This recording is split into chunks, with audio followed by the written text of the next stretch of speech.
আমার কাঁদা দেখে সবাই হাসে, কিন্তু ওর ছলনা কেউ বোঝে না। তবুও আমি ভাঙিনি, কারণ আমি কষ্টের মধ্যেও স্বপ্ন দেখতে জানি। যারা আমাকে ভেঙে দিতে চেয়েছে তারা জানে না আমি কষ্টের ভিতরেই দাঁড়াতে শিখেছি। হারিয়ে গেছি অনেকবার, কিন্তু বারবার উঠে দাঁড়িয়েছি, কারণ আমি জানি থেমে গেলে ওরা জিতে যাবে।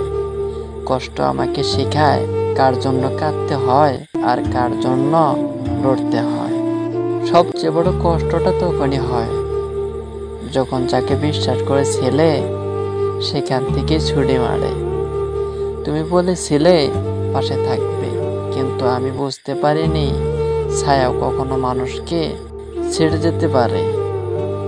যাকে বিশ্বাস করে সব দিয়েছিলাম সেই আমাকে আজ অপরিচিত বলে চিনিয়ে দিল।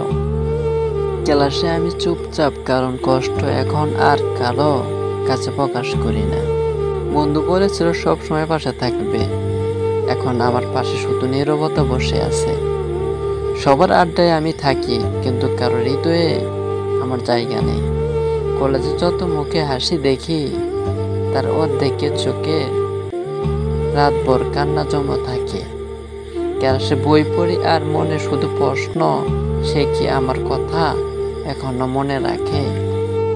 ধন্যবাদ সবাইকে। আমার ভিডিওটা যদি ভালো লাগে তাহলে লাইক, কমেন্ট এবং সাবস্ক্রাইব করে পাশে থাকবেন।